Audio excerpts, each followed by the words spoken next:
This story is old, almost 15 years old at this point. To this day, it remains probably the single most unexplained event in my entire life. Those who witnessed it seldom, if ever, speak about it. All these years later, and I'm still not sure what to make of it. So I figured posting it here may lead to some answers. I was in 6th grade at the time, but my memory of the day is as vivid now as it was then, much to my dismay. I've suffered from nightmares on and off ever since, and the true extent on my mental well-being may never truly be known. It started like any other day, with me grumpily walking to catch the school bus and nearly missing it as per norm.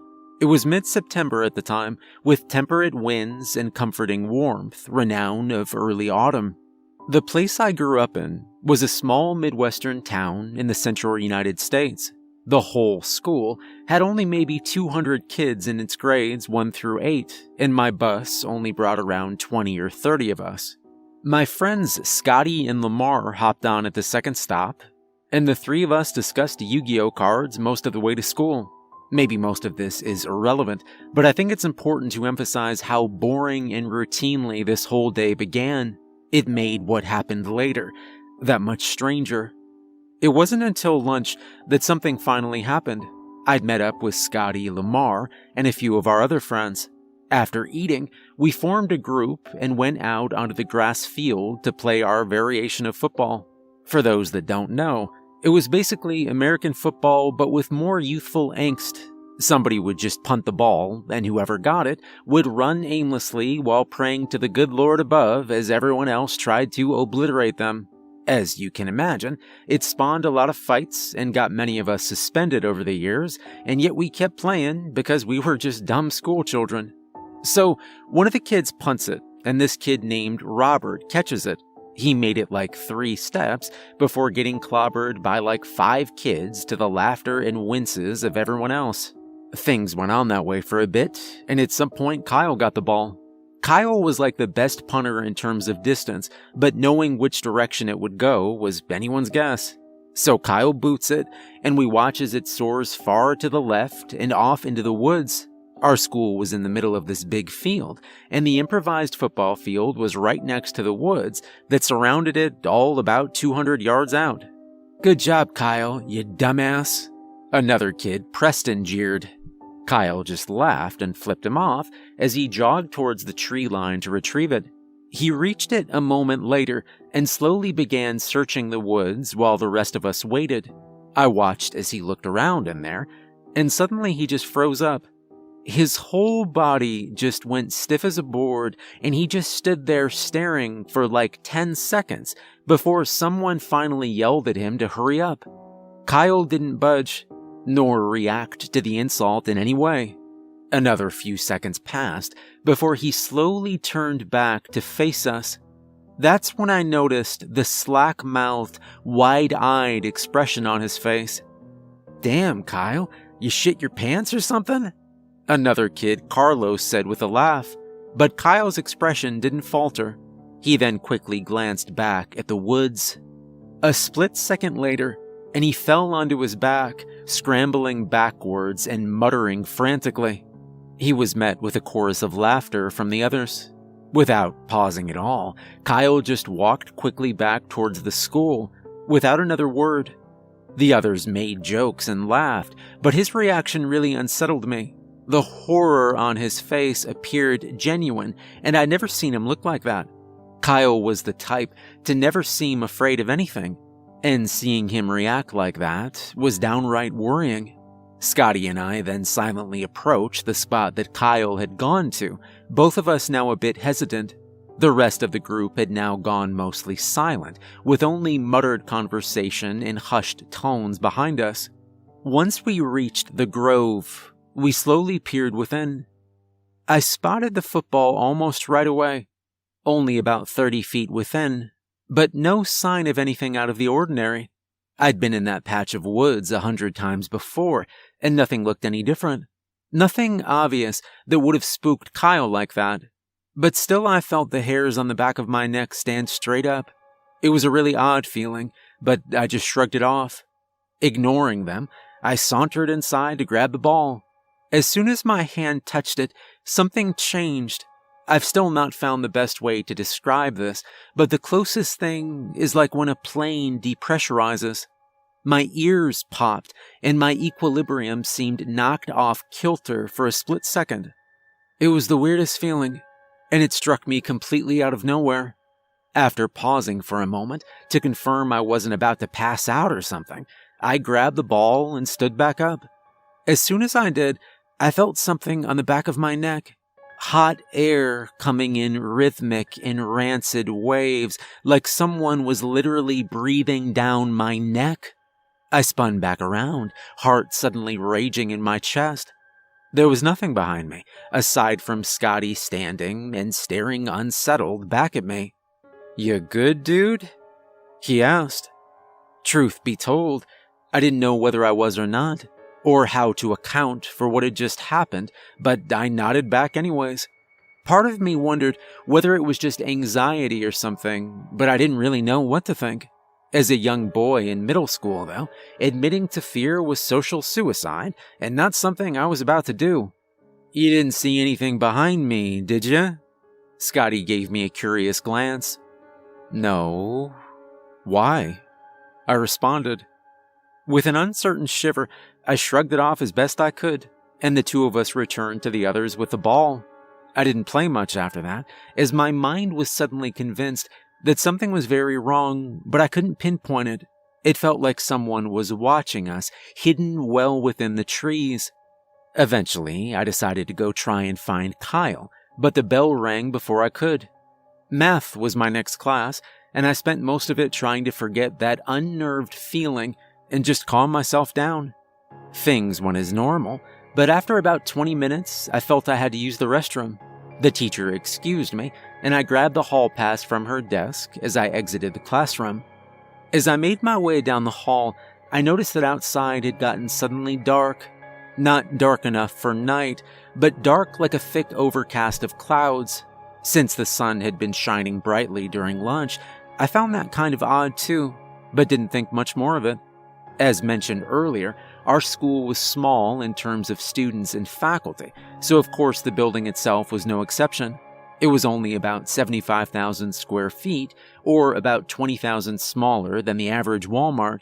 It was just outside our hometown, and about half a mile away from the local police station. The lights flickered when I was in the bathroom washing my hands. Again, not something super unusual, as the school was old and prone to the occasional electrical mishap. They stabilized a moment later, and I made my way back out into the hallway. As soon as I exited the bathroom, I froze. The outside window had gotten much darker than before, like it was suddenly the middle of the night. My initial thought was, cool, a solar eclipse. But as someone emerged from the office, that thought evaporated. A familiar middle-aged man hustled into the hallway, scrambling to the front doors and quickly locking them. It was our school principal, and as he turned to face me standing in the hall behind him, I saw terror etched upon his face. "Get back to your class now. Tell your teacher code silver." My heart sunk as I heard the words, and I realized the deadly seriousness in his voice. Without a word, I sprinted back to the classroom, flinging the door open and scrambling inside as I got one last look behind me. The entire environment seemed to have flipped in an instant, and something was very wrong. My teacher, Mrs. Smith, scolded me in an annoyed tone as I re-entered. I turned back from the door and just stared at her. Her expression seemed to slowly turn from cross to visibly concerned. "Code silver," I muttered out. Mrs. Smith's eyes went wide. "Lock the door. Everyone into the corner, now," she commanded. The students did as requested, quickly filing into the corner and out of sight from the door. I locked the door, and Mrs. Smith rushed towards me to ensure it was secure. After which, she rushed back to her desk, dialed a few numbers in her desk phone, and spoke. Her voice blared over the intercom, reiterating the lockdown orders for all others in the school. Everyone packed together tightly into the corners, out of sight of the door. The entire class then hunkered down, as we'd practiced many times before. Mrs. Smith turned off the lights, and everything fell eerily silent. The next few moments, we heard the faint sounds of the next-door classrooms likely doing the same as all of us held our breath. Most American kids probably know that Code Silver is a national alert given for an active shooter. Anyone who attended a school in the States probably remembers practicing the lockdown drills at one point or another. Basically, the whole class just locks the doors and hides together in the corner. The only defense is the locked door, in hopes that whatever danger is outside will not be able to get in. "What did you see out there, Eric?" one of the girls in the class whispered to me. Mrs. Smith shushed the two of us before I could reply. I pondered the same question in silence as we all waited. The sounds of the other classrooms soon hushed as well. The entire vicinity fell eerily quiet as all of us waited like fish trapped in a barrel. The more I thought about the way the principal reacted, the less sense it made. I hadn't seen anything to indicate an active shooter and just assumed that he had. And yet still, I had no explanation for how things had suddenly gone so dark. It wasn't like a school shooter could affect the weather, and the windows were far too large for someone to have covered them so quickly. Something very different was happening. The hallway lights extinguished a few minutes later, leaving us alone in silence and complete darkness. Even the windows in the classroom didn't show any light from beyond, and the darkness became so thick I could barely see my own hand in front of my face. We stayed like that for several minutes before a sudden calamity struck. It sounded like the shattering of glass and creaking of metal. My heart was throbbing in my chest then, and the muffled sounds of crying and whimpering from the other students surrounded me. Mrs. Smith shushed all of us, trying her best to maintain order. By that point, my eyes had adjusted a bit to the darkness, and I could see Mrs. Smith looking through the door's side windows. She then gasped and backed away from the window. I saw her hold her index finger up to her lips and could see tears sparkle in her eyes. Suddenly, the room began to grow brighter. I thought the power was coming back on when I realized the light was actually coming from something out in the hallway. It was a bright light with a very slight reddish tint that softly shimmered. The light seemed to flicker ever so slightly, like that of a flashlight losing power, but different somehow. In the years since, I've tried to replicate that light using various other light sources, but I've never quite gotten it right. It wasn't a flashlight or open flame producing the light, that much I'm certain of, and I can't say for certain what it was. A sound emerged along with it, sounding like wet, squishy footsteps, as though someone were trudging through a swamp. They came closer, and the light grew brighter. In a few seconds, it seemed to be directly outside the classroom door, and I could literally feel the other students hold their breaths. A slight thud hit the door, and none of us dared make a sound. The door handle jiggled slightly, but from our vantage point, none of us could see who or what was on the other side. The light seemed to flicker and change intensity outside, beaming through the windows in altered variations. We were hunkered down perpendicular to the door, meaning the light couldn't reach us so long as it stayed outside. We could only hide there and offer silent prayers that whatever was making the light wouldn't get in. By some miracle it didn't, and several seconds later, the jiggling handle stopped. The footsteps then grew distant, and the light faded. The relief was palpable, but it didn't last. Perhaps a minute later, and a sudden shrill, ear-piercing scream rang out down the hall, one that seemed cut short at its apex. The sounds of slight skirmish ensued, with crashing and thumping. It was over in just a few seconds, and the uncomfortable silence returned. It went on that way for hours, with me and the other students hiding in the darkness. We heard more screams and other noises at certain points, but whatever was out there never returned to our door. At some point, the darkness outside finally relented, and it seemed as though the sun was beginning to rise. I know that wasn't the case, because my wristwatch told me it was just before 5 p.m. Seeming to affirm that discovery was the fact that the sun was still high in the sky and not anywhere near the horizon. A few minutes later, and the sounds of police sirens emerged. Dozens of police and even a SWAT team swarmed the building soon after, helping us all get out. The sense of relief was indescribable as they let us out, but not without a modicum of confusion. Several windows and doors were shattered, and parts of the hallways had been damaged as well, with parts of the hall even appearing melted. Some of the lockers were slumped and malformed, like an intense heat had been focused on them. I don't know how that would be possible without causing a fire, but that's apparently what had happened. Once I finally stepped outside, I found my parents waiting for me, along with my older sister. They hugged me tighter than ever before, as dozens of other families around us did the same.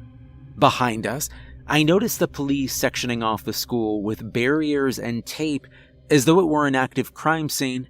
I questioned my parents on what had happened, but they didn't say much. We returned home and allowed the cops to conduct their investigation, and that's when everything got a lot stranger. Later that day, I started feeling nauseous and proceeded to puke my guts out for the remainder of the evening. The headache I got then was by far the worst I've ever experienced. My parents at first thought it was an aftermath of the trauma, until some of the other parents said the same thing happened to their kids. Before I even knew what was happening, a bunch of guys in biohazard equipment showed up. They run a bunch of tests on me and tell me to remain calm.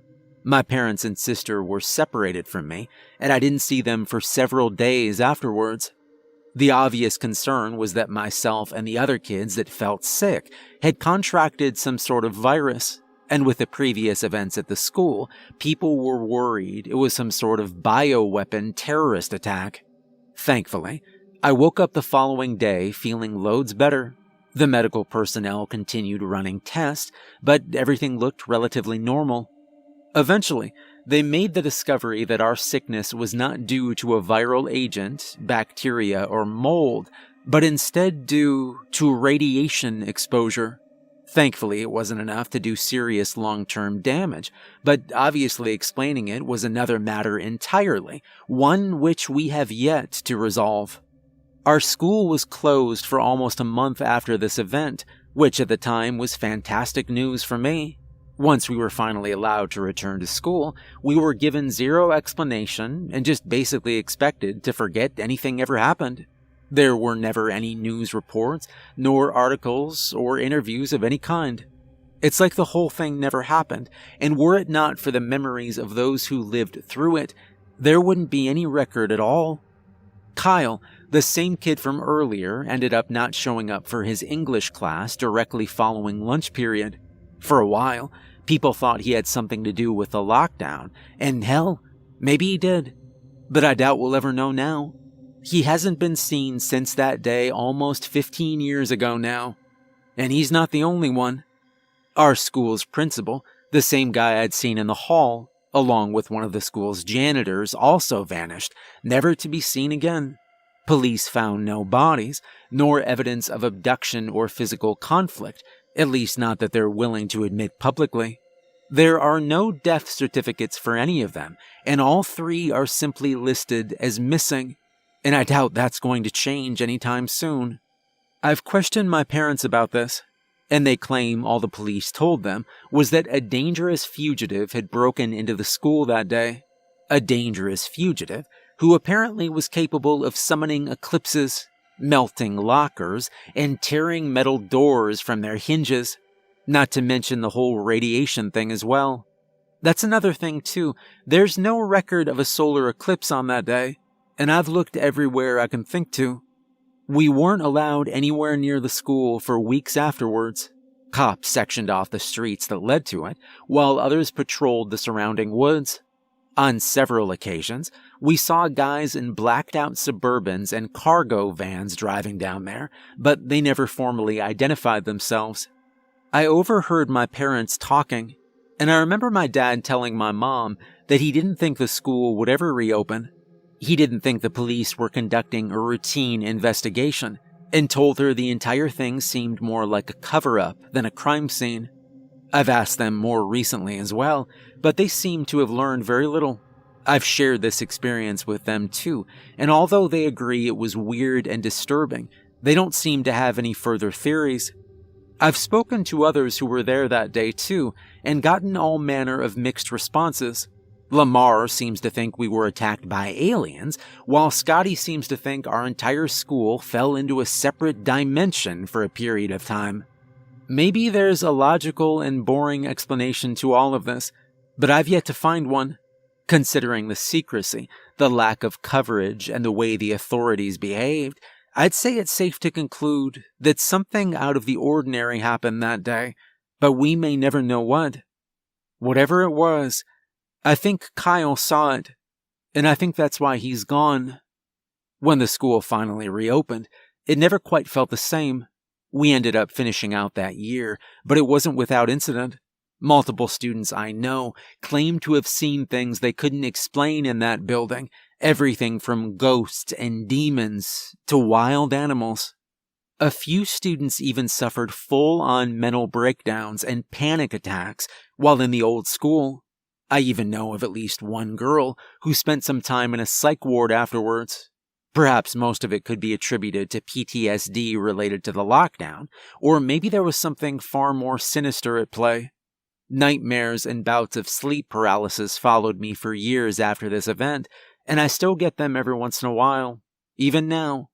I never know how to describe them, but I wouldn't wish them on anyone. I've always hoped that one day I'd be able to look back on this event with hindsight and understand that it was only scary because I was a kid, like I imagined it wrong, or just didn't understand. But I can't help but feel more worried now than I was then. As a kid, life goes on and you forget. But as an adult, you end up just ruminating on it over and over until coming to a worrying realization. We as humans set up these systems, ways of life, and comfort zones. But there are things out there that can, and sometimes will, bypass all of them. Things that are far beyond our understanding, that we have little power against. And sometimes we get shown firsthand what those things are truly capable of.